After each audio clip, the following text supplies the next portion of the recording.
একদিন নবী করিম মদিনার পথে হেঁটে যাচ্ছিলেন। এক নারী প্রতিদিন তার পথে ময়লা ফেলত, কিন্তু নবীজি কখনো রাগ করেননি, বরং নির্বে সহ্য করতেন।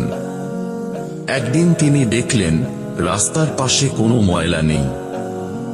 নবীজি জানতে চাইলেন, আজ সে মহিলা কোথায়? মানুষ জানালো, হে আল্লাহর রাসূল, সে আজ অসুস্থ। নবী করিম তখন নিজে সেই মহিলার বাড়িতে গেলেন, দরজায় কড়া নাড়লেন। মহিলা অবাক হয়ে জিজ্ঞেস করল, আপনি? নবীজি কোমল কণ্ঠে বললেন, আমি শুনেছি তুমি অসুস্থ, তাই দেখতে এসেছি। মহিলার চোখে পানি এসে গেল। সে কেঁদে বলল, হে মুহাম্মদ, আপনি সত্যি আল্লাহর রাসূল। আমি আপনাকে কষ্ট দিয়েছি, অথচ আপনি আমার জন্য দোয়া করতে এসেছেন। সেই মুহূর্তেই সে ইসলাম গ্রহণ করল।